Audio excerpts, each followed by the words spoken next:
হুমকি দেখান, যতই বড় রাষ্ট্র হোক না কেন, আপনার দেশের প্রেসিডেন্ট একজন চালানা, আর এই বাংলাদেশের প্রেসিডেন্ট একজন নোবেল প্রাইজ প্রাপ্ত। বাংলাদেশ ছোট, এই জন্য ভয় দেখানোর কোনো সুযোগ নয়। বাংলাদেশ যদি ছোট হয় তাহলে এর কিন্তু অনেক ঢাল, এই ঢাল নিতে পারবেন কিনা সেটা বুঝে আমাদের সাথে লড়াই করতে আসুন। নাসরুল মিনাল্লাহ ওয়া ফাতহুম করিব। এই পর্যায়ে বক্তব্য নিয়ে আসছেন ঝিনাইদহ সদর থানার হেফাজতে ইসলাম বাংলাদেশের সম্মানিত দায়িত্বশীল মুফতি আবুল হাকিম। মুফতি আবুল হাকিম।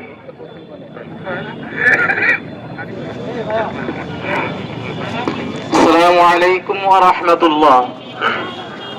নাহমাদুহু ওয়া নুসাল্লি আলা রাসূলিল কারীম, আম্মা বাদ। প্রিয় তৌহিদি জনতা, সময় অতি সংক্ষেপ, ভূমিকা ছাড়াই কথা বলতে চাই। একটি 90 থেকে 95% মুসলমানের দেশ এই বাংলাদেশ। আমরা মুসলমানরা সাম্প্রতিক সম্প্রদায় সবসময় বজায় রেখে আসছি দীর্ঘদিন থেকে, যেটা বিশ্বের মধ্যে একটি মডেল। কিন্তু দুঃখের বিষয় হলেও সত্য, এই 95% মুসলিম দেশে হিন্দুত্ববাদী ইসকন নামের এই সন্ত্রাসী সংগঠন, তারা দীর্ঘদিন থেকে আমাদের মুসলমানদের উপরে বিভিন্ন ধরনের হামলা, বিভিন্ন ধরনের আমাদের ধর্ম প্রতিষ্ঠানকে তার সম্মানহানি করার কাজ করে আসছে। তারই ধারাবাহিকতায় আমরা জানি এই বিগত 2 দিন আগে চট্টগ্রাম আদালতের মধ্যে যে তাণ্ডব তারা চালিয়েছে, আল্লাহর ঘর মসজিদকে ভাঙচুর, এইভাবে মুসলমান আইনজীবী সাইফুল ইসলাম আরিফ ভাই, তাকে তারা যে নৃশংসভাবে হত্যা করেছে, এরা মুসলমানদেরকে তারা বারবার আমাদেরকে সতর্ক করার জন্য বিভিন্নভাবে তারা মেসেজ দিচ্ছে।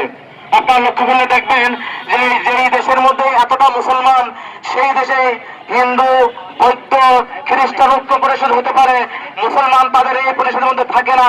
এরা এর দ্বারা আমাদেরকে মেসেজ দেয় যে মুসলমান আমাদের চিরশত্রু, এদেশ থেকে মুসলমানকে উৎখাত করার জন্য তারা এক নীল নকশা বাস্তবায়ন করতে চলেছে।